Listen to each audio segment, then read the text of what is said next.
Hello, NWOBHM here.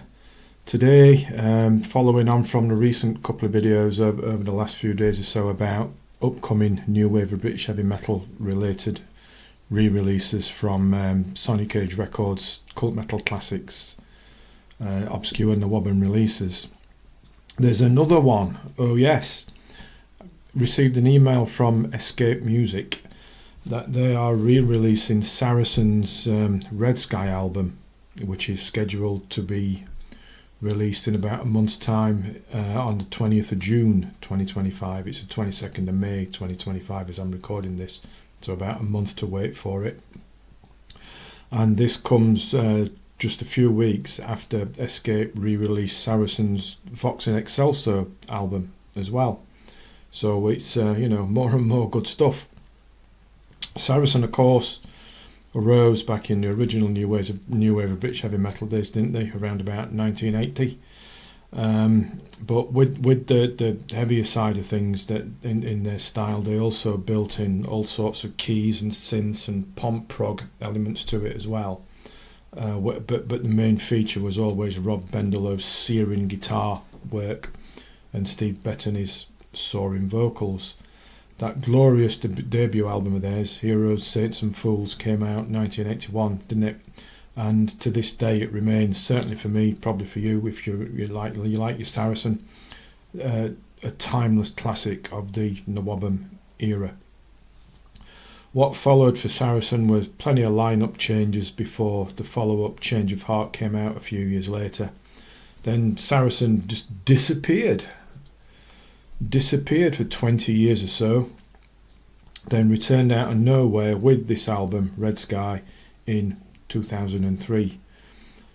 All was good in the Saracen universe back then. The Bendelow brothers were back, and Red Sky also went back to that soaring, heavy, proggy pomp style of the debut album some 20 years earlier.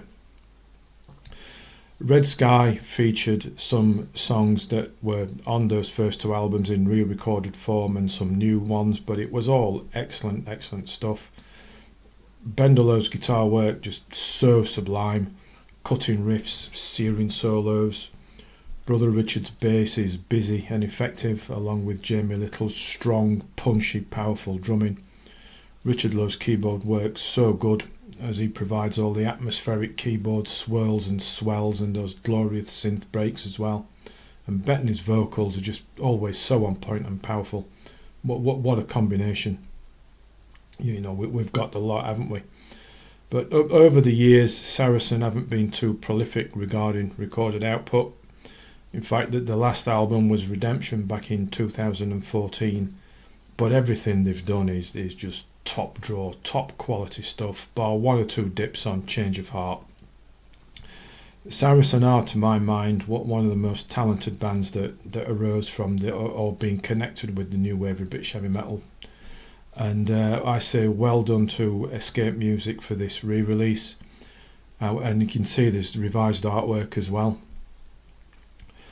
Be advised, however, it is in limited numbers. There's a double gatefold vinyl, a limited edition, just 300 copies in different colours. I think one's described as solid red and the other yellow flame, and each one will be individually numbered. And there's also just 500 CDs. So if you fancy one, and if you don't have Red Sky already, well, just go and get it. Get one of those if 500 or 300 vinyls if that's your preferred format, directly from Escape Music. I'll put a link to them in the description below, so you can go and do that. And whilst you're there, check out the Vox in Excelso reissue as well, because that, to me, Vox in Excelso is even better than Red Sky. And just quickly, a little snippet on Escape. In a couple of 3 days, they are re-releasing continuing with the re-release of Bob Catley's solo albums. The latest one being Middle Earth. That's due to hit the letterbox in about 2 or 3 days, so there'll be a review of that to follow. But in the meantime, don't forget Red Sky. Link to Escape Music description below. Please subscribe to the channel if you would before you go, because that would be marvellous. And until next time, thanks for listening, thanks for watching, and take care.